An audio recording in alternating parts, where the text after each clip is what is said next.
Looking for a casual baseball podcast to listen to? Well, Baseball with the Bard, presented by Clovercrest Media, has just what you're looking for. Tyler Bard and Noah Cross cover a wide range of happenings in the MLB and then dive into a deep focus on the Red Sox and Yankees. Join us every Sunday at 11 a.m. Eastern Standard Time for your weekly dose of Baseball with the Bard. Thank you, Tyler and Noah. That was Baseball with the Bard every Sunday at 11, and they're going to have even more news to talk about this week because we saw what Toronto has done in the last 10 hours. They've really improved their outfield. But we got to get to our show, Sports Talk with R&J. I'm Steve Risser along with Justin D'Onofrio. But before that, we'll obviously talk about what just happened about an hour ago as Joe Biden has been inaugurated as our 46th president of the United States. If you voted for her or not, this is new, and everybody should be supportive of the move. And Justin, your quick thoughts on that? Yeah, definitely. It's kind of a time where we all need to kind of country come together. So if you voted for him or not, we all got to be supportive of each other and try to rebuild everything right now. We're not all in a great place right now. Absolutely. But we got to get sports, and we're going to start with this weekend, conference championship weekend. I mean, you got obviously the Packers, the Bucs, the Chiefs, and the Bills. And my takeaway with these four teams are, you could argue, these are the best quarterbacks in the league that are playing on Championship Sunday. Obviously, it's the top three with Patrick Mahomes, Aaron Rodgers, and Josh Allen. Brady, you could argue if Brady's top five or not. I mean, maybe you could put Wilson or Watson ahead of him, but you could put Brady ahead of Watson or Wilson, seeing the way Brady has played at the end of the season. But I think what this is showing us now in football is this is an offensive league. This is a league where you have to be aggressive. This whole mantra, defense wins championships, is not true anymore. It's just not true. It's not accurate. You can't tell me that defense wins championships anymore because it doesn't. I mean, if you look at the teams that are left, these are all teams with really good quarterbacks and great offenses. These are the team. Those are the four teams that are left. If you look at the Packers, great offense. Defense is above average to good, but it's not great. But they're there because of Aaron Rodgers. The Buccaneers, they're probably the team that's there because of their roster the most out of any of the four teams, because their defense is the best of the four remaining teams. But still, they have issues in their secondary. But the biggest reason why they're here is Tom Brady. And then you look at the two teams in the AFC, and they're there because of the two quarterbacks, Patrick Mahomes, and they're there because of Josh Allen. And their defenses are good to above average to good, but they're not the reason why they're here. So yeah, your defense can't be terrible like the Dallas Cowboys, but if you have a good to above average defense and a top quarterback, you have a very, very good chance of competing for a Super Bowl in 2020. That's the reality of the sport. The sport has changed. The rules have changed. You can't hit anyone high. You can't hit anyone low. They've changed the catch rule. They've changed the roughing the pass rule. Every single rule has slanted in favor of the offense. So these teams that want to play great defense and run the football, like the Baltimore Ravens, I'm sorry, you're going to have trouble winning a championship. Justin, your thoughts on that? Yeah, you're right. It's all tailored to more offensive game now. Again, that's where you get. Now I know the NFL is always going to rating, but you're going to get more ratings of offense instead of these. Instead of 10-7 games. It's definitely so much more tailored now to the offenses, if you like it or not. Again, some of the rules, are not great, but what they're doing. But yeah, right now it's definitely right there with three of the top quarterbacks, and Tom Brady is still one of the best game managers. You could put in the top five. I'm with you. Or you could, Watson or Wilson or someone else up, as a top five. But yeah, it's offensive, and that's why we're not. That's why the Ravens got knocked out. Great defense again. Lamar. Lamar's got to evolve those passers. We know. Then with the Rams, Jared Goff, he's an okay quarterback. Below average quarterback, but yeah, they had the top defense. But again, it doesn't win you football games anymore. Right now, we definitely do have, three of the top quarterbacks right there, and it should be two really fun games hopefully on Sunday. Absolutely. Speaking of Tom Brady, I think our first question is with the Buccaneers. Before we break down the game, our first question with the Bucs is, how big of a difference has he made with the Buccaneers this year? And in my opinion, I think he's made a really big difference. The Buccaneers had not made the playoffs since 2007. They hadn't had they really had one winning season the last decade. That was 2016. That was Jameis Winston's best year. So I think he has made a huge difference for the Buccaneers this year. I mean, on the offensive side of the ball, they haven't turned the ball over as much last year. You know, Jameis Winston had 30 interceptions. Yes, this roster is really good. I get it. This is one of the best rosters in the league. But Brady is still a top 10 quarterback and arguably a top 5 quarterback. He threw 40 touchdowns at the age of 43. I think he's made a big difference for the Buccaneers. And let's be honest, if they don't have Tom Brady, they're not playing on Sunday. Yeah, definitely. I'm with you. Tom Brady's still right there. I still think he's probably the best game manager in the game still. He's been so good at that. You know, and when you're talking about their turnovers, last year they were ranked 32nd. This year, they're 4th in the league. So, yeah, you know, I think he's also kind of brought a winning culture with him. I think he's brought a winning attitude. And, you know, again, he's a winner. And it just, I think, helped that whole locker room out to bring a guy like Tom Brady in for the Tampa Bay Buccaneers. Yes, it's a good roster, but they're kind of missing that one piece, and Tom Brady's filled it perfectly. And yeah, you know, he's been a huge spark for this Buccaneers team and fan base who, yeah, you know, haven't had much success since 2007, and you know, lately besides that one year in 2016. But yeah, he's really helped out this Tampa team. And he shows, you know, when, you know, who knows when this guy's gonna wear down. He still not 43. I wouldn't be surprised he's playing until he's 46 or 47. He's just amazing. He's obviously the greatest of all time. But we got a couple questions on the Packers. To give us those questions, we have our friend Hector Velasquez give them to you. Good evening, gentlemen. My name is Hector Vasquez. I'm from the Hard Hitting Wrestling Show. You can tune into us live every Tuesday night at 8 Eastern Time. So, gentlemen, I have a question for you guys. Seeing how the Green Bay Packers have advanced over to the NFC Championship game for the second consecutive year, here's my question for you. What is the difference in your eyes between the last year's 13-3 Green Bay Packers and this year's 13-3 Green Bay Packers? Is this year's team better? And here's the reason why I ask this, because it seems that history has shown that as great as a quarterback Aaron Rodgers is, the Packers do not have a good resume when it comes to the playoffs. Green Bay has finished in first place 18 times since the Super Bowl merger. And here's what they've done. They've won 3 Super Bowls, but they've also lost 3 wild card games. They've lost 5 divisional games. And when it comes to conference championship games, they've lost 5 of those, along with losing a Super Bowl. Okay. And also, the reason I bring up the record of 13-3, because when they finished 13-3, they've won 1 Super Bowl, but they've lost a Super Bowl in 1997. They've lost the NFC Championship game in 2007 and in 2019, which was last year. So that's why I posed the question. Is this 13-3 team better, or was the last year's team better? I would like to hear from you guys. Yeah, thank you, Hector. And a good comment by Jace. Hector preaching the truth. And here's my opinion about the Packers. And I think that first we'll talk about the differences between the two teams from this year to last year. I think one of the big 2 differences between those two teams. One is the play of Aaron Rodgers. I think Aaron Rodgers has definitely been better this year, and I think the big reason is the second year with him and Matt LaFleur's scheme. I think he's learned this offense well, and the numbers show it. 48 touchdowns versus 5 interceptions versus 26 touchdowns versus 4 interceptions. So the numbers show that Rodgers has had a better year. Second, I think their defense is a little bit better too. I think Jari Alexander has emerged into one of the top corners in the league. And I think against the run, their defense has been better against the run. Last year, we remember they were 25th against the run last year. This year, they were only 13th against the run. Yeah, that stat might be a little bit skewed because of them being ahead in a ton of games and teams being forced to pass the ball. But still, I think the defense is a little bit better too. And to answer the question, in my opinion, are they a better team? They absolutely are a better team. And I think a big reason for that is the 2 reasons I just brought up. And I think the schedule too. I think the schedule was a little bit easier for the Packers last year. If you look at some of the Packers' wins last year, they beat only 3 teams that were playoff teams. They beat the Vikings twice, and they beat the Chiefs once. But in the second Viking win in Minnesota, Dalvin Cook did not play in that game.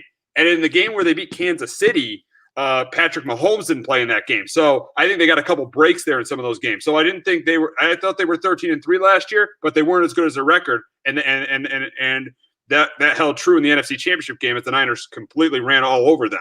This year, if you look at this year's Packers team, they were going 13-3. If you look at some of their wins, in week 3, they got a humongous win in New Orleans. That was a huge win because that was the biggest reason why they got home field advantage. And here we go with Jays.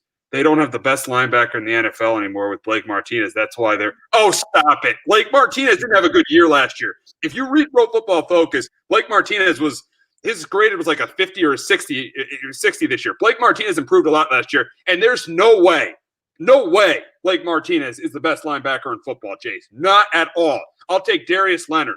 I'll take Bobby Wagner. I'll take Demario Davis. I'll take Fred Warner. There are at least 5 linebackers I'm taking over Blake Martinez. So stop it with the whole, Blake Martinez is the best linebacker in the game. Blake Martinez is top 10, I'll give you that. But and he had a really good year for the Giants, but that he did not have that good of a year with the Packers. That's why the Packers didn't re-sign him last year. So no, the Packers definitely were a better team, are definitely a better team this year. And I think what's proven this year why the Packers are a better team with their schedule is they've beaten 4 playoff teams. They've obviously beat New Orleans, beat Chicago twice, and they beat Chicago in a game they needed to win to get into the playoffs.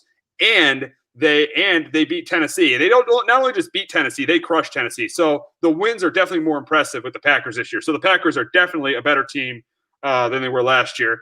And I think, and lastly, what Hector talked about Aaron Rodgers, I think a big reason why he's only been to 1 Super Bowl, why Green Bay has failed in the postseason is because of their defense. If you look at all the playoff losses Green Bay has had, the playoff loss in 2000 and in 2009 to the Cardinals in Rodgers' first playoff game, the team gave up over 40 points. Even though Rodgers threw a pick to Carlos Dansby for the Cards to win the game, the Cardinals gave up over 40 points in that game. They won the Super Bowl in 2010. 2011, their playoff loss to the Giants, they gave up 37 points.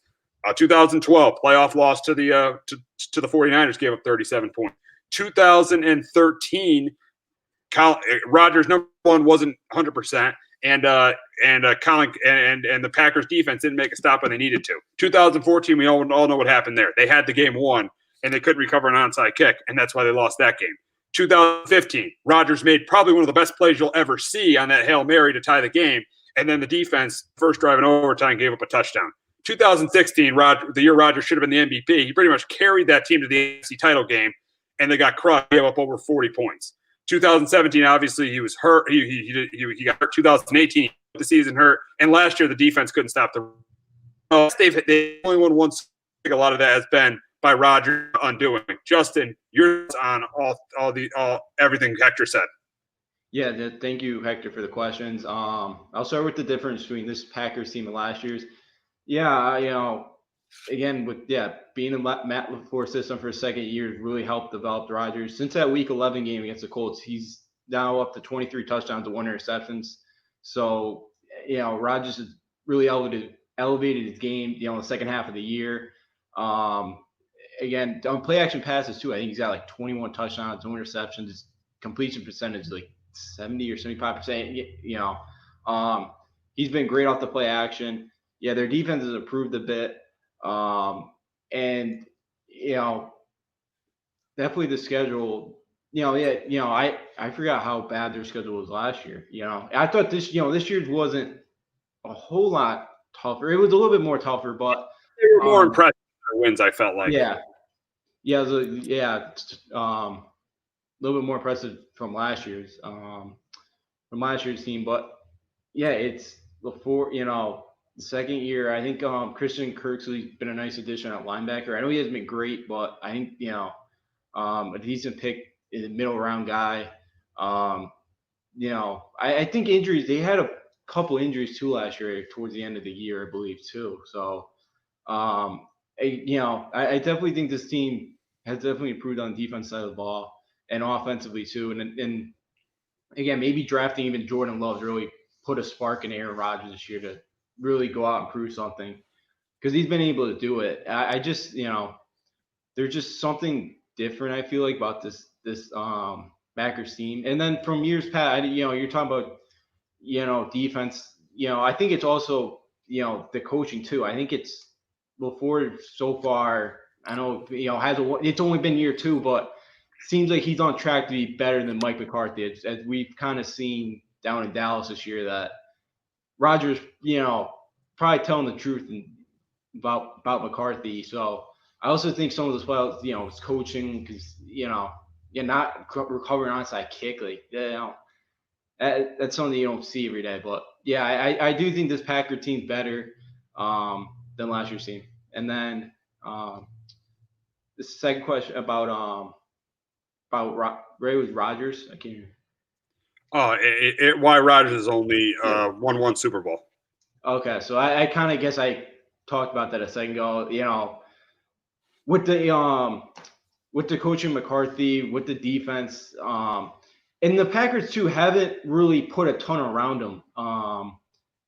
He's always, he had Adams, but they never drafted, a ton of weapons for him. It was kind of like, the last 2 years in New England with Brady. It was kind of use what you got. They didn't really benefit him a lot. Robert Tonya has been a huge, he's really stepped up this year at tight end. I think he's found some new pieces as well this year. So, I think it's some of the Packers didn't really help him out a bunch. I think some of it was Mike McCarthy, and then some of it, was that defensive performance in the playoffs that you talked about. Absolutely. Yeah, those things pretty much factored into the reason why Rodgers only has one Super Bowl. But we're going to get to the game and the NFC Championship game between Tom Brady and Aaron Rodgers, the Bucs and the Packers, and this is going to be a really exciting game. I think they did meet in Week 6. Both of these actually are ironic, are rematches of Week 6 games that the Bucs and the Chiefs won. But in this game, I think it's going to be a close, competitive game. I think that Tampa Bay is going to be able to have success winning the football. And Hector, thanks for your input, gentlemen. We completely appreciate it. Thank you very much, Hector, for coming up with those questions.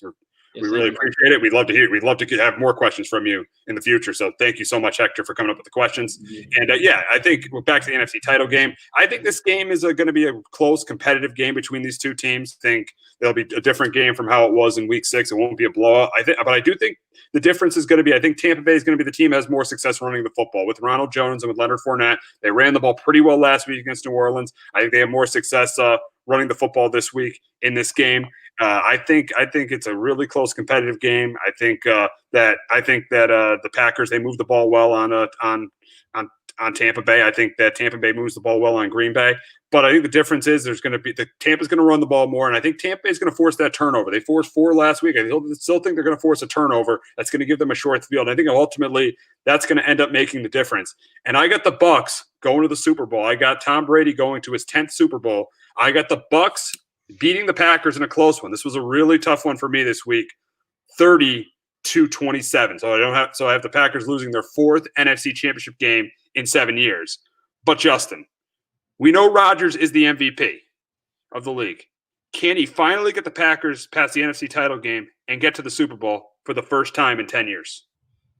I want to see him get there. I guess, but I you don't want your guy Brady winning? Not really. I don't. All right. I just don't want to see him win another uniform. I know it may be selfish. Again, but it's not him. It's right. You guys. That's why he left. I mean, you know that. Yeah, I know it's us. I've said that all year. I know why he left. I don't blame him for leaving. I don't want to see him win in another uniform other than New England. So I guess I am cheering for the Packers. I cheer for them during the regular season. I don't know. But anyways, back. I just think Brady's been here so often. It just feels like the way they won in New Orleans last week. They weren't great. They just found ways to win. They, with the 4 turnovers. I just feel like, Brady takes those opportunities and just runs with it. And it's crazy. Green Bay's hosting the first NFC Championship game in 55 years. No, 07 was the first. Last time they hosted. I heard 55 years ago. No, 07 they hosted against the Giants in that really cold game. Remember, the game where it was really cold. Who they play again? They played the Giants. They beat the Giants. That's who the Giants had to do. That's who the Giants had to beat to then they played the Patriots in the Super Bowl. Yep. Okay, I forgot. Okay, yeah. So I don't. Yeah. So that's bad. Wrote the game there, but I think Rodgers is you know, he's been so good, and I think the thing that Tampa and Brady's gonna, Brady and Bucs are gonna do offensively, I think they're going to keep the ball out of Rodgers' hands. Brady, I was talking about such a great game manager. I feel like Brady's going to make sure that they're going to have just methodical drives, 5-6 minute drives, and keep Aaron Rodgers off the field in that offense. And it's going to be hard for them to kind of come back if the Packers or if the Bucs win time of possession. I think the Bucs are going to have, be able to run the ball. But I think the Packers will be able to as well. As long as if Rodgers doesn't turn over, I think he can get out to a fast start and make the Bucs kind of play catch up. They have a good chance in this game. But I just don't know see Brady losing. I don't I don't see the Bucs their Tampa Bay Tom Brady losing a game like this. I don't know why. I just think I've seen it before. Yeah, it's going to be really close between the two teams. I think something a lot of people aren't talking about is Vita Vea coming back too. He's a really good. He's the Bucs' best run stuffer. The Bucs have the best run defense in football. Vita Vea is a really good run stuffer. I think that could be a big key in the game because you saw, even though let's because we know Aaron Donald wasn't close to 100% last week, but still, I mean, the Green Bay had a lot of success running the football against the Rams.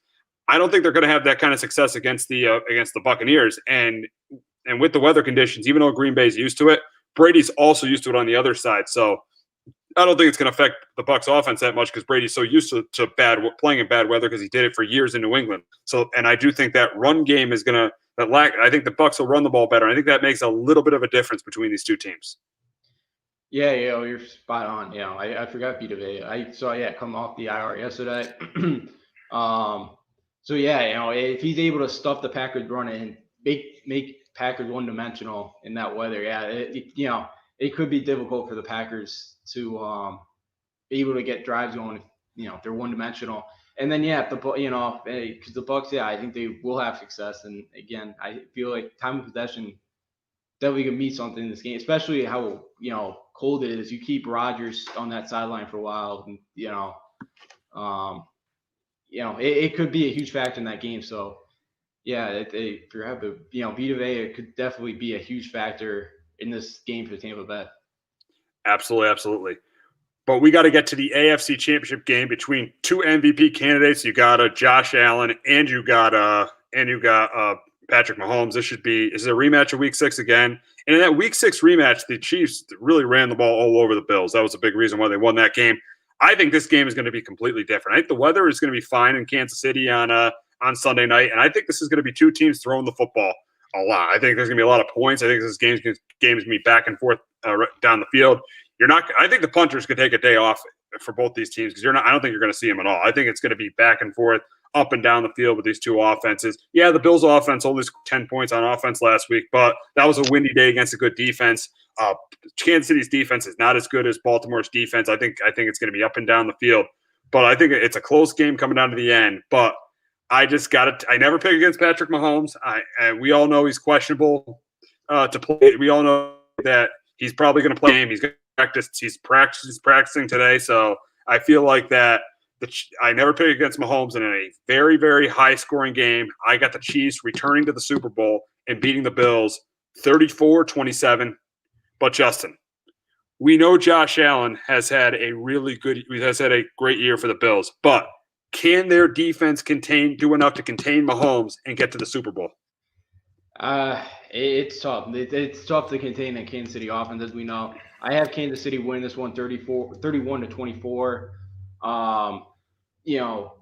Buffalo the first time tried, taking away everything over the top, and that opened up the running game big time. And that's the thing when you face Kansas City. You could try to take away Tyreek Hill and all those weapons, but they still, they have a good running game to feed off, when that's not there. They were able to exploit that. They had the ball for 36 minutes. They pretty much dominated that game. And again, Buffalo gave up 450 yards to Philip Rivers. Phil's been a great quarterback, but as we've seen the last few years, he's not the same guy anymore. And now you go up against Patrick Mahomes in Kansas City. It's going to be tough, and it does worry me that Buffalo's not going to be able to get enough stops. They're going to, any opportunity that Mahomes gives them. Mahomes actually had the most interception drops in the league this year. He had like 17 of them. So, he throws a ball at you. You got to take advantage of that, pick it off. It's a huge part of this. That's going to be what's going to spark Buffalo for them in this game. Because, Josh Allen should have success. I feel like they'll have more success than they did, back in their first meeting. But again, it's tough to pick against Patrick Mahomes at home because he really does not lose there. But Buffalo's been 12-1 since that game, and they've averaged 34 points offensively. So they've been a different team since that game. But I just don't see Buffalo being able to go into Kansas City knocking off Patrick Mahomes. Yeah, I think the big difference in this game is going to be, I think the Chiefs are going to be able to, and they're not going to run the ball great, but I think they'll be able to run the ball a little bit better than Buffalo. I think Clyde Edwards-Helaire might be back. We saw Williams, again, the game on Sunday against the Browns, get some key first downs on the ground. So I think they're going to be able to run the ball a little bit better. I think that's going to be the key to this game. But I wouldn't be surprised if Bills win. Their offense has been outstanding this season, and I could see them, winning a shootout against Kansas City. But I just think the run game is going to be the difference because I don't think either of the teams are going to rush for 100 yards at all. But I think Kansas City will rush for a little bit more yards. That'll ultimately end up being the difference. Yeah, because we saw Buffalo. They ran it like once through like the first three quarters. They didn't even run it at all against Baltimore. No. In a win too. In that win, they kind of knew it. They kind of knew, hey, we're not going to be running the ball. They threw it out. They threw the running game out of the playbook. But so they're probably not going to have a ton of success. But yeah, I think KC's going to be a little bit better than them. I think Clyde, they already ruled him out, so they don't get Clyde Edwards-Helaire back to me. I think Chiefs will. Yeah, I mean, I think, obviously. You there, Justin? Yeah, back, yeah. I don't think they'll dominate time possession like they did the first game. Tough to beat Mahomes in a shootout, and I just think that's what it comes down to. Yeah, I mean, I think you made a good point. They won't dominate time of possession, but it's going to be a shootout between these two teams. It's going to be very interesting to see what happens between these two teams, and it should just be two very exciting games. We got four of the top quarterbacks in the league going head to head. We should see a lot of points in both games. We should see both games being really competitive, and that's really all you can ask for when you get to Championship Sunday. Yeah, definitely. You just hope for two very competitive games. Going down the wire. And really good offenses, really, really good quarterback. So definitely looking forward to Sunday. So now we're getting to some NFL news, and first we'll talk about Phillip Rivers retiring. I mean, he had a really, really good career with the Chargers. I mean, the guy was in 8 Pro Bowls. The team went to the playoffs, I think 5 or 6 times. He was one of the best quarterbacks of our era. I mean, I think he's, even though he didn't get to a Super Bowl, I feel like he's a Hall of Famer. I think he's one of the best quarterbacks never to win a Super Bowl. Extremely durable. He never missed a game in his entire career. So he missed games before he became, but once he became the starter, he never missed a game from there on out. So just extremely durable, just extremely dependable. You can debate if he was better than Big Ben or Eli. Personally, because of the Super Bowls, I would take Big Ben and Eli over Rivers, but it's close. You could make a case because of the numbers that Phillip Rivers was a better quarterback than Big Ben or Eli Manning. But I wouldn't personally do it, but you can make an argument for it. But just a really good career for Phillip Rivers, and hopefully for him, it ends up in Canton. Yeah, I'm with you. I think he should be in the Hall of Fame. He's 5th all time in passing yards and touchdowns. He's got, he didn't get a Super Bowl, but after, I think it was, when he took over the starting quarterback job in 2006, he had never missed a start till, the rest of his career, which is really impressive. He had a lot of success with the Chargers and that organization. You said 8 Pro Bowls. I definitely think he should go down to Canton. And he, I know we didn't get to Super Bowl, but he put in a tough era with, AFC quarterbacks, Tom Brady, Peyton Manning, Big Ben, you can even put Joe Flacco on there because, getting there with the Ravens. So he played with a tough group of guys to go up against, and it's unfortunate that he never got the chance to play for a Super Bowl. But still, the numbers don't lie, and I think Bill Burr does deserve to have a spot in Canton. Well, and obviously, going to forget that what he did in the 2007 AFC Championship game, playing that game on a torn ACL. You never know if he's healthy in that game. That could have been the Giants and the Chargers. It could have been Eli and Rivers playing in that Super Bowl. And you never know if Eli. It would be interesting to see who would have gotten that ring, Eli or Rivers. So you never know what could have happened if he was healthy in that AFC Championship game. But I think there was a window there where where the Chargers had a really good roster in the late 2000s, like 2006. They had a great roster. They had one of the best running backs in the league, and LaDainian Tomlinson. They had Antonio Gates, Vincent Jackson. I think was in his rookie year. You had Shawn Merriman, and Shawn Merriman, before he got hurt, was one of the best pass rushers in the game. So the Chargers had a window there where they could have won. They could have won a Super Bowl, especially 2006. And then I go back all the way. I go back then to 2009 when they were 13-3 and they lost to Rex Ryan and the Jets in the divisional round. So those were two losses. I feel like. And the 07 game doesn't hurt his legacy at all. That really helps his legacy. Yeah. But the losses in 06 to the Patriots and 09 the Jets are losses that will hurt Rivers' legacy. Where if he wins one of those games and they go on to win a Super Bowl, he's clearly a Hall of Famer. Now he's probably going to be a Hall of Famer, but he could be kept out because of not winning, because of not getting to a Super Bowl. Yeah, I do remember that 09 game. Not a ton of the 07, a little bit of it, but playing on a torn ACL, that is impossible. I can't imagine doing anything like that. So yeah, they had their shot. That offense was so good when they had LT, Gates, and Jackson. That was always an explosive offense.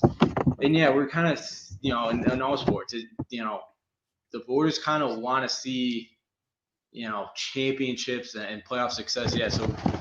He only played in one AFC Championship game too, so didn't really get even the AFC Championship game a bunch in his time. But I still think the voters should put him in. Just with with all the regular season numbers he's been able to put up, being fifth all time passing and passing touchdowns and passing yards. I think it's so impressive, and I still think that he does deserve a shot. And I'd vote for him if I had a vote.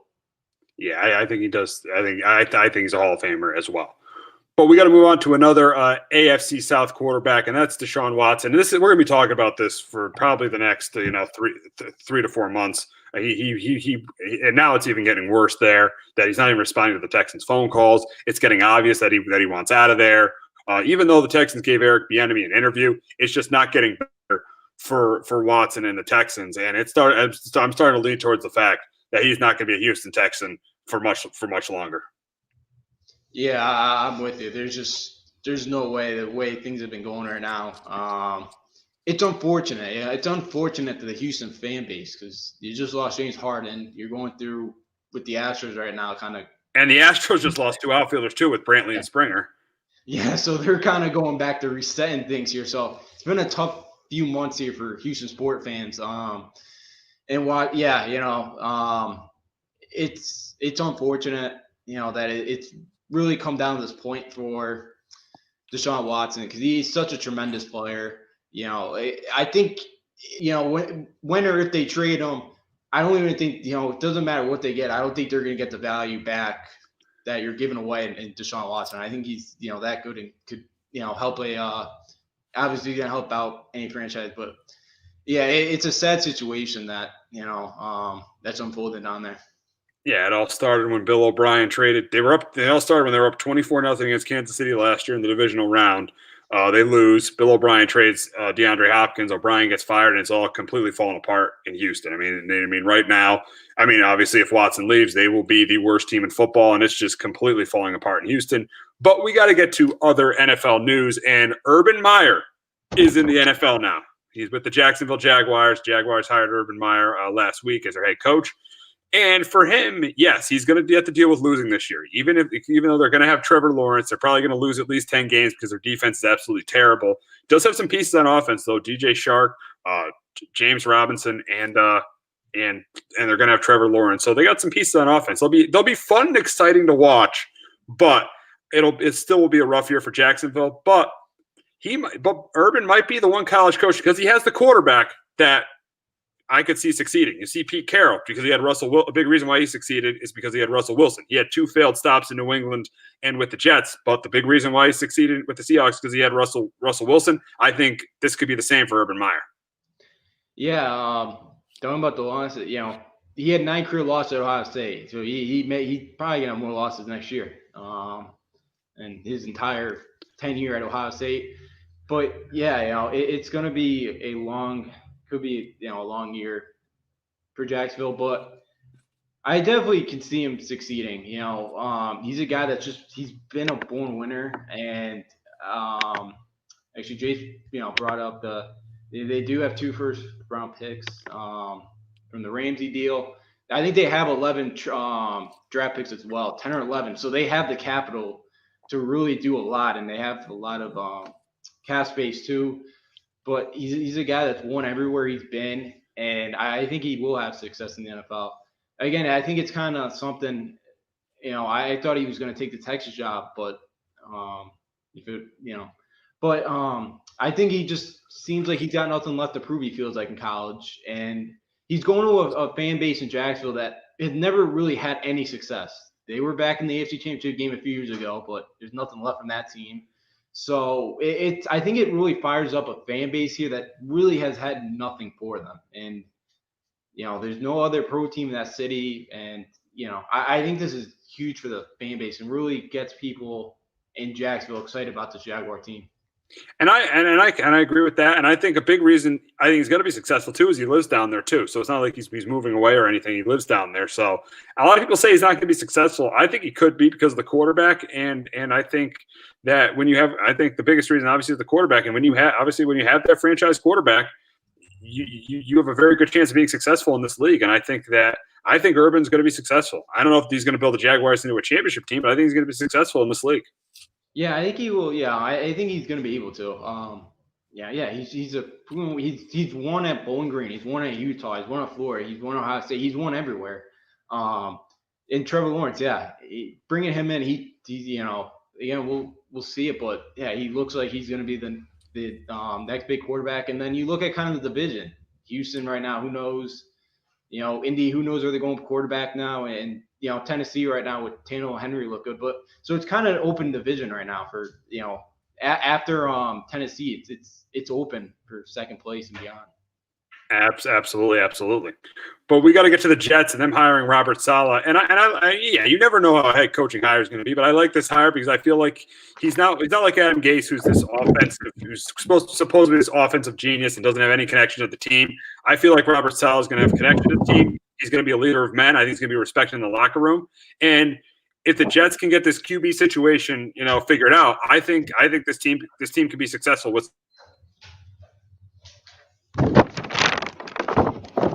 So we're waiting on Justin, and you back?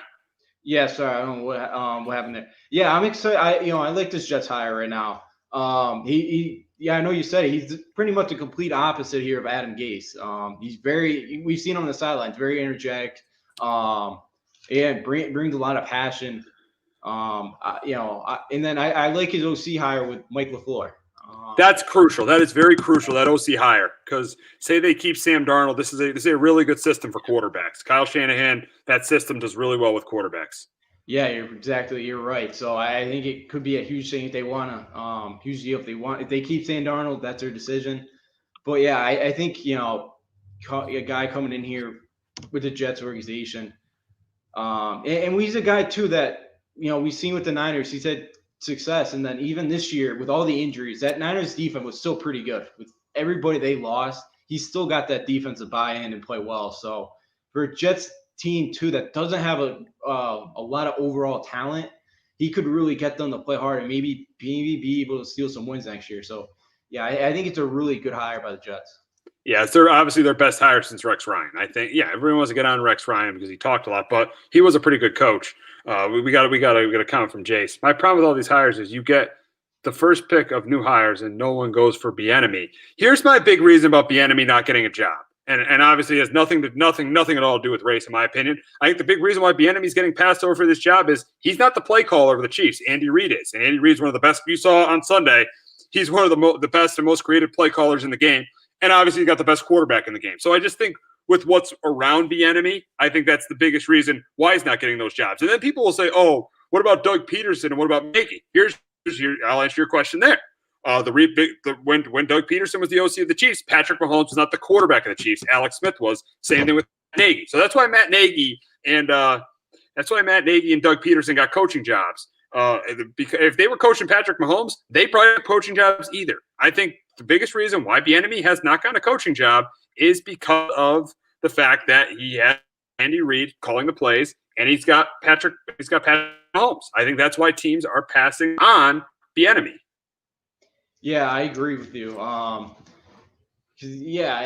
agree. I think it's important, I think it's for somebody that wants a head coaching job. I think it's not crucial, but I think it's a big part that you got to kind of be the opposite of what that head coach is tailored to. Robert Sale, just going the Jets. He was a defensive guy, while Shannon's the offensive guy. I think that's a big part too, is being the opposite of kind of the head coach's expertise. So, yeah, I think with Bieniemy not being the play caller, I think hurts him. Even though he's in that room and it kind of knows what Reid does and all that, I still think that definitely does have an effect on why he still has not found a head coaching gig. Absolutely. So we'll go through the other three guys who were hired. Falcons, Arthur Smith. Interesting hire here, but I felt like they would go for more of a defensive guy. I don't think Atlanta's issue was their offense. So I felt like they would, even though Dan Quinn was a defensive coach too, I thought Atlanta would go for more of a defensive coach. But this could mean that Matt Ryan could be getting traded, and they could be drafting Justin Fields if he's available. Or Zach Wilson. So I feel like this hire could be for that. So, but we'll see what happens there with him. With the Chargers, they got Brandon Staley. A lot of people thought they were going to get Brian Dable there. A lot of people thought Dable was the favorite for that job, but the Bills moved on. Rams lost. Staley, the defensive coordinator of the Rams, he gets the job there. My only issue with him is he's really had 1 year of experience as a defensive coordinator in his entire career. He took over for Wade Phillips this year with the Rams, so I'm a little bit of my issue there. But it's another hire where you really don't know how that's going to end up working.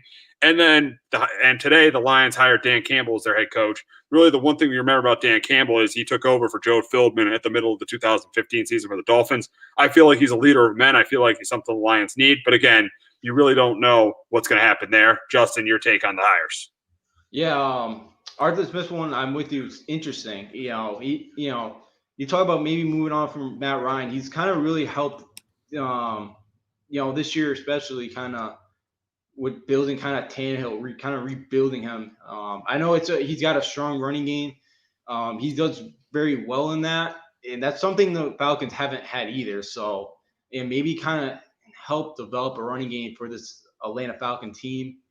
Brian Stable at the going to the Chargers, that definitely was an interesting one because he's been a linebacker coach the last few years. Got the promotion to be the D coordinator this year. I thought they would go offensive side of the ball with Justin Herbert kind of being there. I did think it was going to be Brian Dable at the end, but ends up bringing Brendan Staley. We'll see how it ends up there. Hopefully, kind of.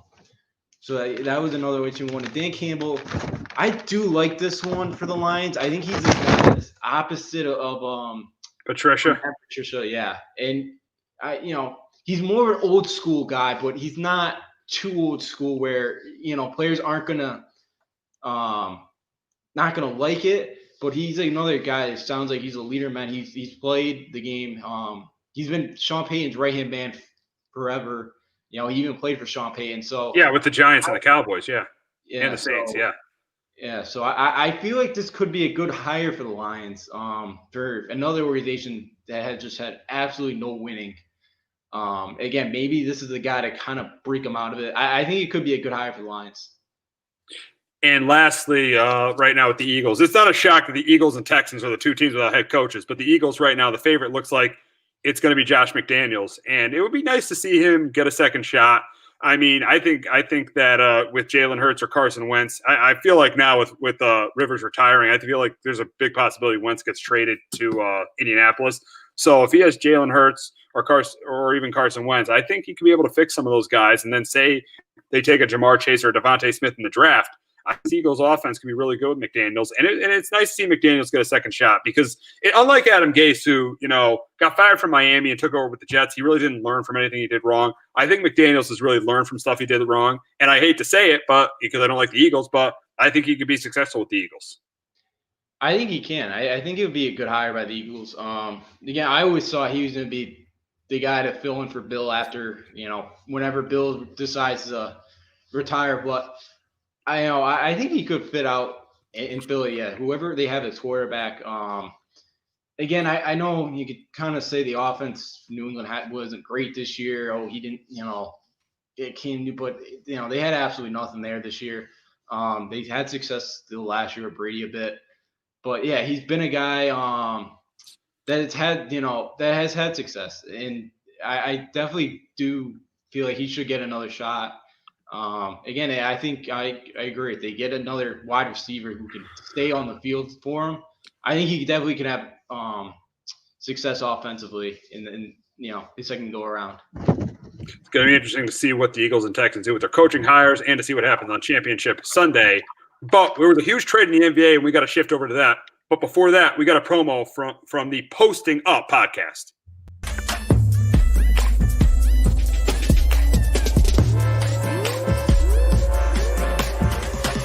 Make sure you check out the Posting Up podcast every Tuesday at 5 p.m.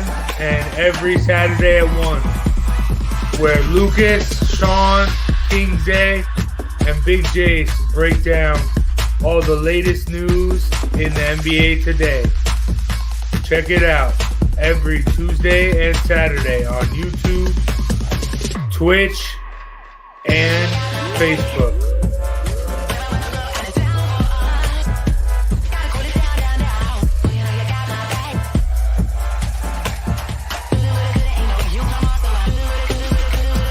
CMG Sports Production.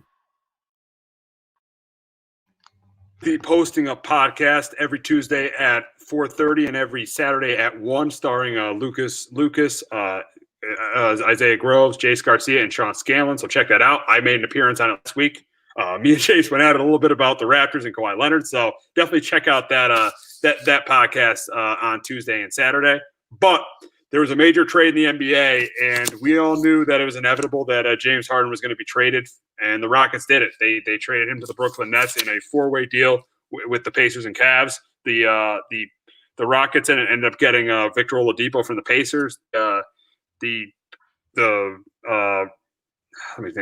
Pacers ended up getting Karis LeVert from the Nets, and the Cavs also got Jared Allen from the Nets. So huge trade. I mean, when Kyrie comes back, it makes this team clearly the best team in the Eastern Conference, in my opinion, arguably the best team in the NBA. Even though their bench and their defense aren't great, I definitely can see them being the Lakers. This is maybe the best connection of offensive talent we've ever seen, with Kyrie, who should be back tonight when they play the Cavs, James Harden, and Kevin Durant. So this team should be, outstanding. And I think this is a champion. This is one of the top 2 teams in the league, with them and the Lakers. But Justin, I got some questions for what you think about it. The first question is, the Nets the best Eastern Conference? I think on paper they are. I think, adding James Harden with Kyrie and Durant, I think on paper they are. Again, we'll find out tonight how all 3 of them play. But again, I think they have a little bit more talent than the Bucs. I think they have a little bit. Again, I don't trust the Sixers, so I put them ahead of the Sixers. I think they're better than the Celtics. So yeah, I think on paper, I definitely have them number 1. I do worry, about their defense, because James Harden's not adding to any of that defense, and rebounding's gotten a little bit better the last few games, but that could still be a weak spot on this team. Oh, absolutely, absolutely. So now that you think they're the best team in the East, are they the best team in the league? I think on paper they are. I think it's close with them and the Lakers for me. I'll say yes until I see otherwise, until I start seeing them play. But yeah, I think they still have. I think they have a little bit more talent than the Lakers. Again, we just haven't seen three guys like this. Three top 10 players all be on one team. I don't think we've. Kyrie's not a top 10 player. Okay. There's no way Kyrie's top 10. I would say maybe 3 top 15 players.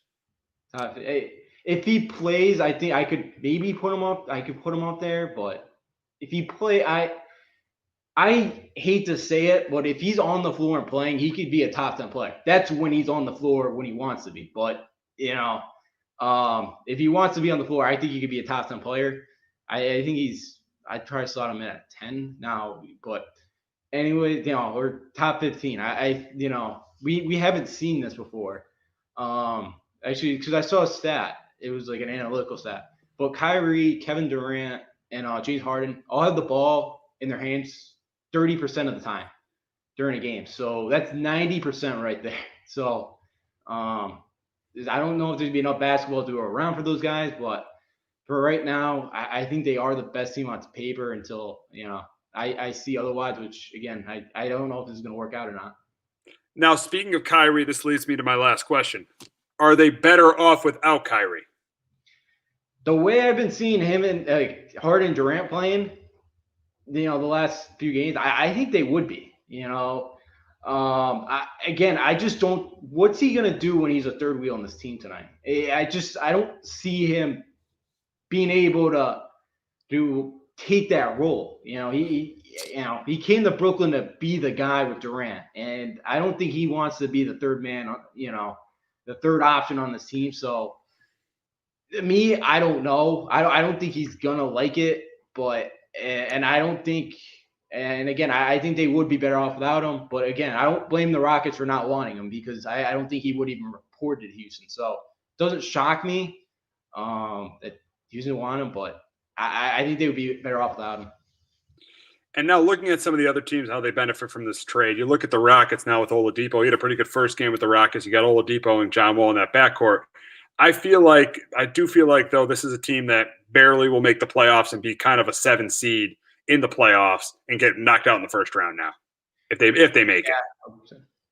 Yeah, I don't see these guys going far.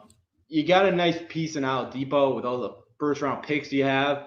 But yeah, again, in the Western Conference, yeah, they're nothing special with that backcourt. Good players, but yeah, they're not going to Long and Oladipo are good, but yeah, they're not elevating them. They're not elevating them. I'd be shocked to get out of the first round. Yeah, absolutely. But and we got a comment from Jace. This leads me to our next topic. It really is just not good that the Pacers with that with LeVert and the Pacers, and it does. I mean, this was the guy they shipped Oladipo out of there. Now they're really not going to have LeVert for a little while. It's going to be a struggle for the Pacers, and at this point, I have to take them out of my top 4 teams in the Eastern Conference. I don't think they're there with. They're not the big 3 with the Celtics, the Celtics, the Nets, and the Bucs. And really, after that, it's pretty much anyone's Eastern Conference because I'm not a Sixer guy at all. The Raptors have been playing better, but they've struggled this year. The Pacers now with losing Oladipo and you're not even getting LeVert, that's going to hurt them. Yeah, definitely. I get, because I'll say this: at the time of the trade, I didn't like how the Nets shipped LeVert and Allen. Just because those are 2 guys who really developed. But it turned into a blessing in disguise for LeVert. So I kind of take back what I said because it possibly could have saved his life. So. It sucks with the Pacers that they're not going to be without him, losing your star, Victor Oladipo. Hopefully, LeVert gets healthy and can back on the floor. But, the Pacers, I think in the East could still sneak into a 7 or 8 seed. But,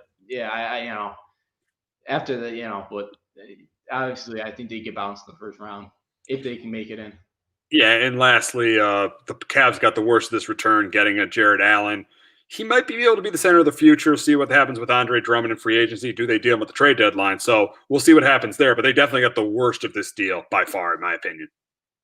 Yeah, I like Jared Allen. He's a nice piece to have a center, but yet they already have so many front court guys. Like, why do you add another one? I guess you trade Drummond away. You don't necessarily need another front court guy back, but yeah, it was a strange one. I like him, but yeah, he's not making the Cavaliers much better than what they had beforehand.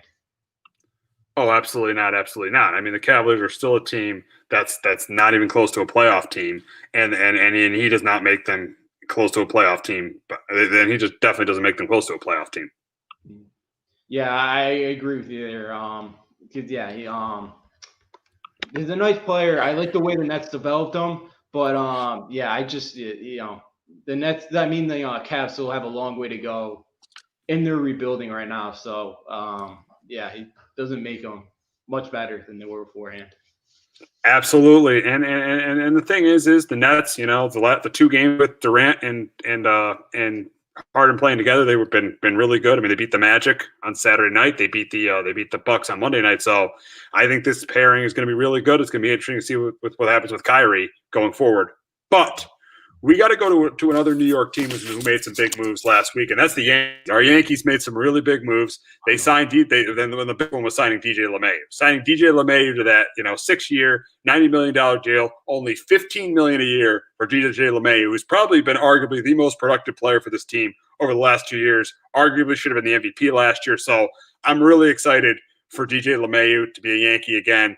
And I think this lineup's going to be outstanding this year. If the big question is if Judge, if Stanton can stay healthy, but looking at this lineup with DJ LeMahieu, with Aaron Judge, with Giancarlo Stanton, with Gleyber Torres, with Aaron Hicks, with Luke Voigt, and Joe's guy Gary Sanchez. So I think it's probably going to be the top lineup in baseball, and I think this move makes the Yankees the best team in the AL.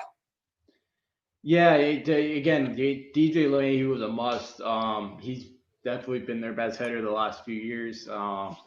Again, I think with the 6-year deal too, he's a guy. He's obviously not a Judge or a Stanton who's bulk and they're power hitters. He's a guy that I feel like too, when he gets to 37, 38, because of his swing and because his body. I think he's a guy that won't wear down like some of these bigger, power hitters do. So I think it does benefit. I'm okay with him being here, 37, 38 years old. It was a must, and yeah, $15 million for arguably the MVP is in baseball nowadays with how much guys are getting. It's a steal, and again, definitely he's been such a huge addition, and his swing definitely helps.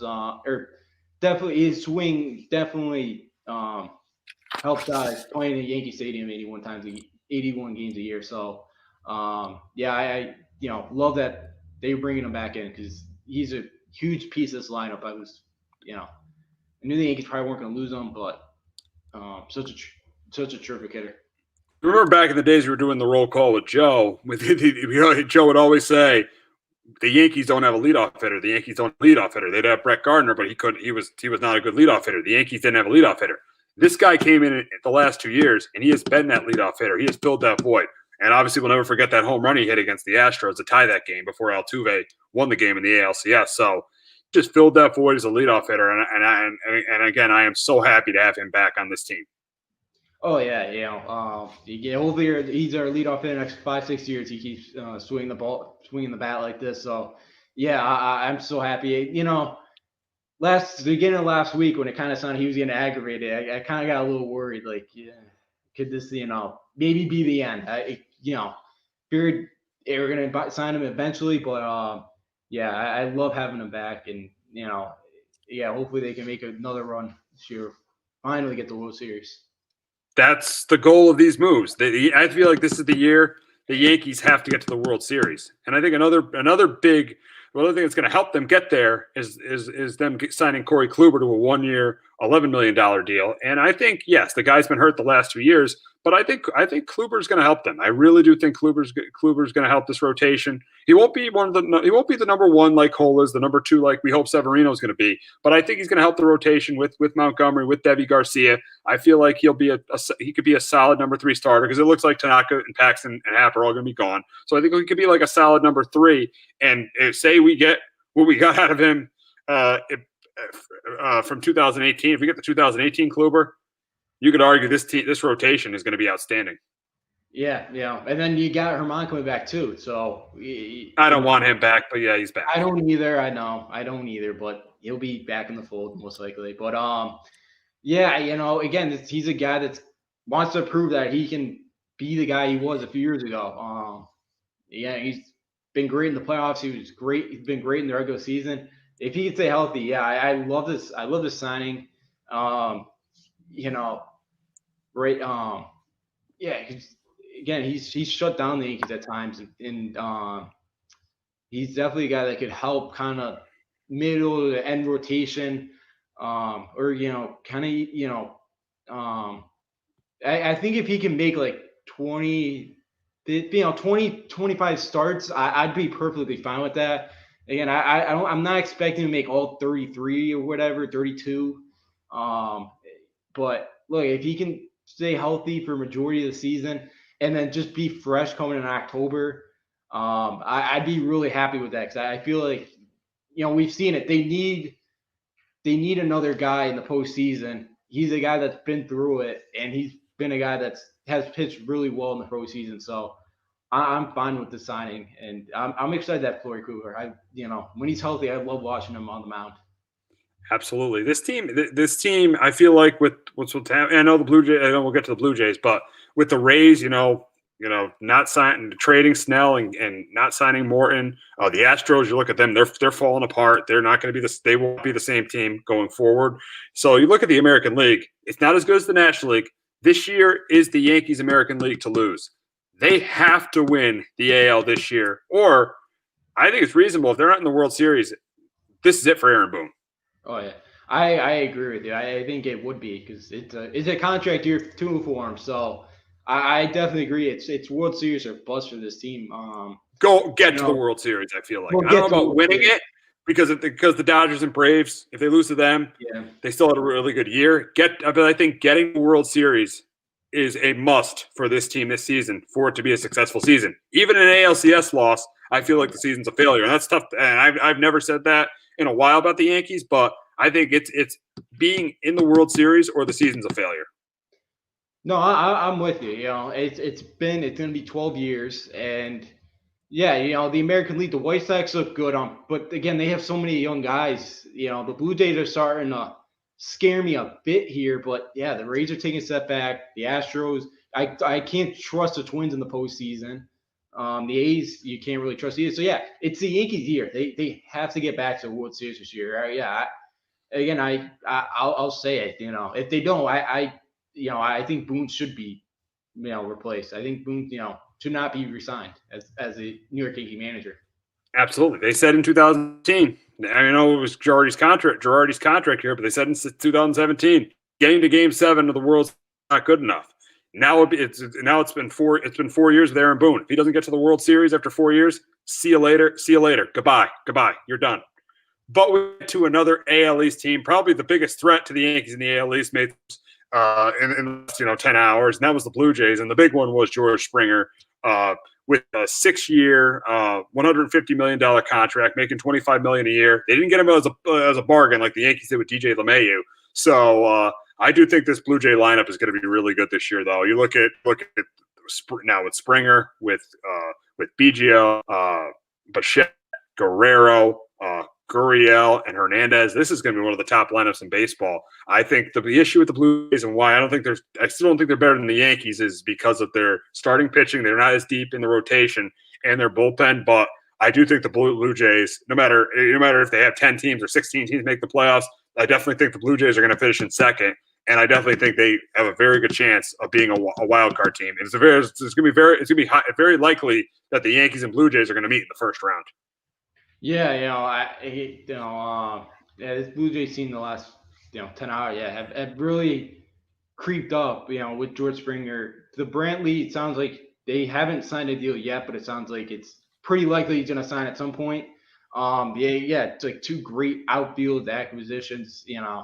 This team's going to score runs, but can they get the pitching to help out? I know it helps that they kind of play in a pitcher's ballpark up in Toronto. I still think they'll be able to score a lot of runs with that lineup, as you mentioned, Guerrero, Biggio, Hernandez. There's so many solid pieces. I definitely think this is a wild card team. Again, if they can if some of these young pitchers could step up, I think they, could win 90+ games if the pitching is there. Because I don't think after this they'll have the money for Bauer, but it's nice to see because because I know the owner has a lot of money. They don't usually spend like this, so it's nice to see the owner actually going out and spending money, for this team now. Trying to get back from a reset last few years. So yeah, it's a really exciting roster with all the young talent they have, and now you add a Springer and probably Michael Brantley. So it's definitely going to be a top of the line lineup. Oh, absolutely. Absolutely. It's going to be a top of the line lineup and a team that could compete for a championship. I think they need some depth in the rotation and some bullpen help, but if they can get that at the trade deadline, they'll be right there with the Yankees. Maybe not only one of the top 2 teams in the AL East, maybe one of the top 2 teams in the American League. I could see it, as we talked about, I think the Red Sox are going to be better, race resetting. But the Red Sox are rebuilding, though. They're still rebuilding. They're rebuilding. I think I don't think they're going to make the playoffs this year, but I think they'll be a bit better this year. You never know with the Twins in the postseason. So, yeah, I could see Toronto being a huge threat in this American League, and especially, in a year or two, guys get a few years old, the Guerreros, Biggios, Bichette, it's another. I definitely see this Blue Jay team having kind of what they had, with Batista in that group, where they're a playoff team, for the next few years. But can they take that next step, which that group never did? Could they take that next step and get to the ALCS? Because I believe they never got there. Those guys. They got there 2 years in a row. They never got to the World Series. They got to the ALCS 2 years in a row. Lost to the Royals and they lost to the Indians. They got there 2 years. It's 15 and 16. They got to the ALCS. Just never got to the World Series, though. Okay. So, yeah, they haven't been there since the 90s. So, 93, Joe Carter, last time they were in the World Series off Mitch Williams, game-winning homer. Last time they were there. It's been a while. And I know that's the fan base is, there was huge excitement with those 3, Biggio, Bichette, and Guerrero coming in. So, there's a lot of excitement, I feel like, for this Blue Jays team right now. Absolutely, absolutely. But we got to wrap up baseball talk, talking about an unfortunate story in baseball as the new hired Mets GM, Jared Porter, was fired yesterday because of sending unsolicited text messages to a female journalist. And I'm happy Steve Cohen said we have zero tolerance to this. They didn't let this situation linger. They got rid of Jared Porter immediately, and they should. Even though it happened back in 2016, you cannot be sending pictures of your junk to a reporter. That's just inappropriate. It's disgusting. And you shouldn't have a job in sports doing something like that. So I'm happy Steve Cohen and Sandy Alderson made the right move to get this guy out of here. Even though they're going to have to get another GM, they made the right move to change the culture of this Mets organization to get Jared Porter out of there. Yeah, it's good. It's 2021. These issues should not be happening. Again, 62 text messages. Again, get the memo. He definitely does not deserve to have a job. The message, good job firing him. Pretty much it was like 8 hours. Again, going to bed, they fire. We woke up and he was fired. So smart move. And again, just kind of showing this new Mets culture here. With Cohen, it's good start. Yeah, definitely the right move. It's just terrible incident, and nobody should be doing that. It's terrible that still goes on. Yeah, awful, absolutely pathetic, and just completely inexcusable. And I'm happy the Mets made the decision that they made. So we're going to wrap up the show talking about some UConn basketball. But before that, we have a promo from Clovercrest Media.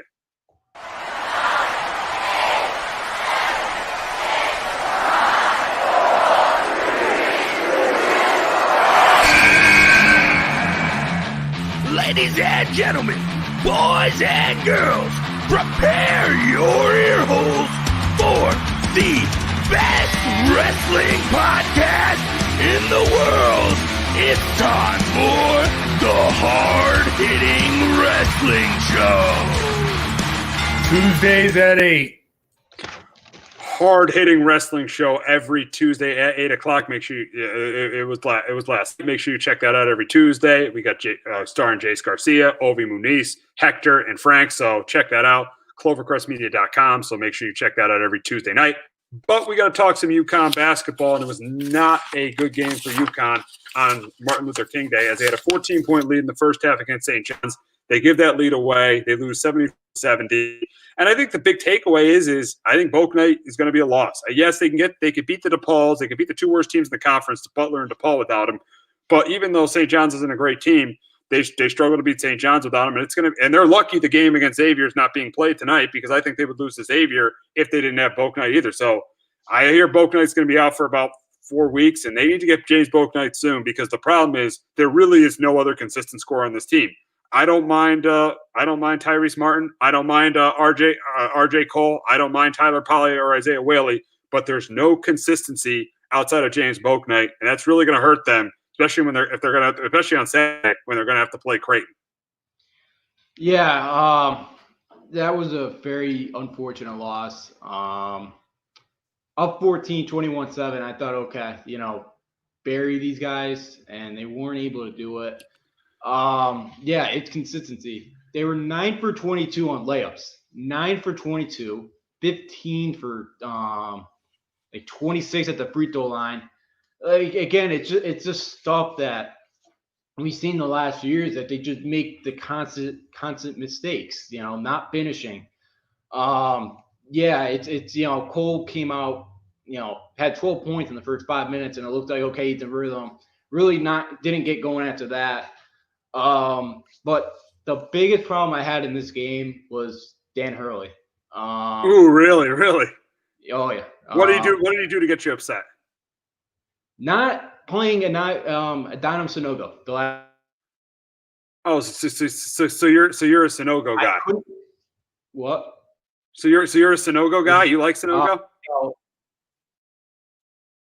Justin, we got you there? Had nobody to guard him.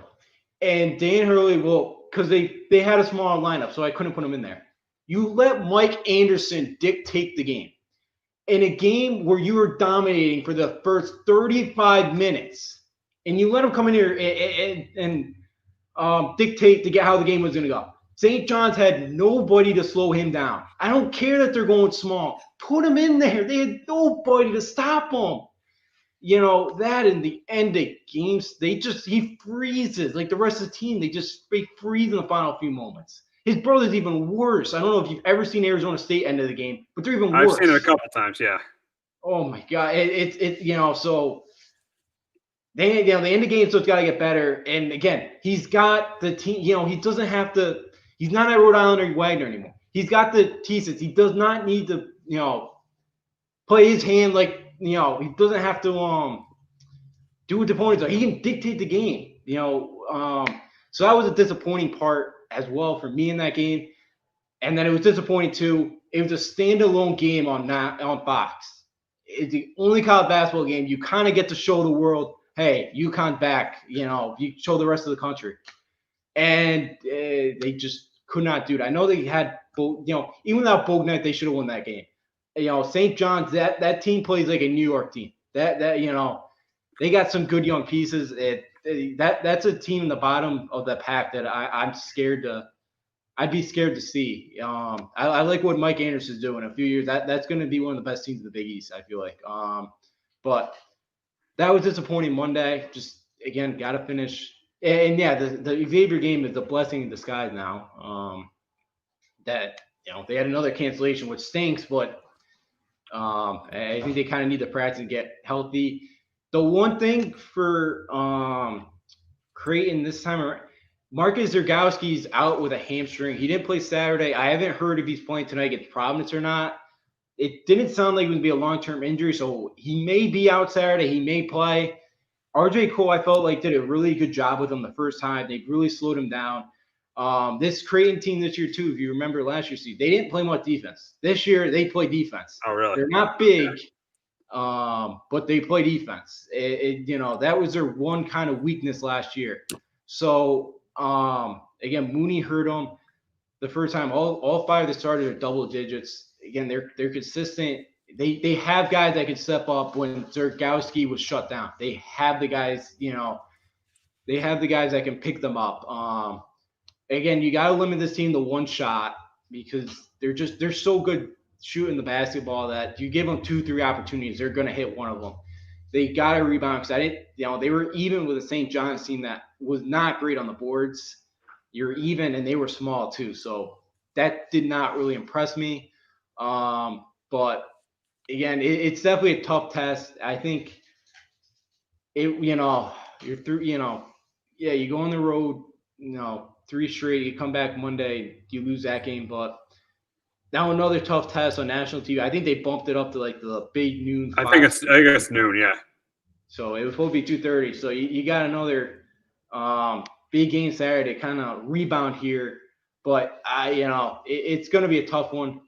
They should have won the first one. But look, they gotta slow down Creighton. They have to convert on free throws. They have to finish their layups because it's Creighton team is not, Creighton's going to take advantage of that. With the way they can score, this is not a game where you could throw out, where you can make mistakes and think you're going to have a shot to win this game. So they got to be much better this time around. And, yeah, it's going to be tough without Bouknight. Andre Jackson, sounds like could be back, but I'm not 100% sure. It sounds like there's a possibility.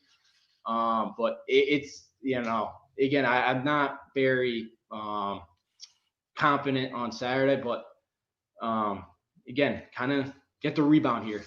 Yeah, I think it's going to be a brutal game on Saturday. I mean, you remember Bouknight scored 40 points in the game they played in December. So I think it's going to be a brutal game on Saturday, even if Zielinski, if he doesn't play, I don't think it's going to – Zergowski, I don't think it's really going to matter. I think Creighton wins this game by easily by double digits from what I saw for most of the game on Monday. I think Creighton wins this one by double digits. Really? I think UConn can keep it close. I think they can. Yeah, Bouknight scored 40. They didn't have Polley, though. I know Polley wasn't great Monday, but, again, you take him off the floor with just his shooting ability. But, again, Polley really can't do much else than shoot the 3-ball.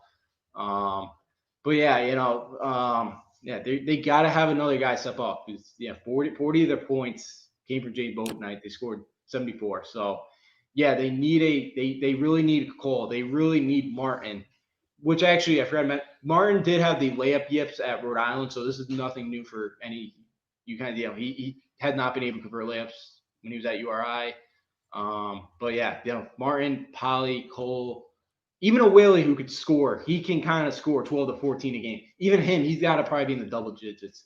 With how small they are and like with the way Creighton plays, I don't think we're going to see a ton of Sanago again. I don't think we're going to see a ton of Carlton. So I think Whaley's probably going to be playing the 5 most of the game. I think, and we'll probably see a few minutes of a cook, but yeah, somebody's got to really step up this game. Even 2 guys are probably going to have to step up to score enough points to beat Creighton. Absolutely. It should be a tough one on Sunday, but if UConn could win it, that would be a big win. That's going to wrap it up this week on Sports Talk with R&J. For Jace Garcia, who did a great job today. For Justin D'Onofrio, I'm Steve Risser. We'll be back next Wednesday on my birthday, recapping the conference championship games. So everybody have a great weekend. Enjoy Championship Sunday. Looking for a casual baseball podcast to listen to? Well, Baseball with the Bard, presented by Clovercrest Media, has just what you're looking for. Tyler Bard and Noah Cross cover a wide range of happenings in the MLB and then dive into a deep focus on the Red Sox and Yankees. Join us every Sunday at 11 a.m. Eastern Standard Time for your weekly dose of Baseball with the Bard.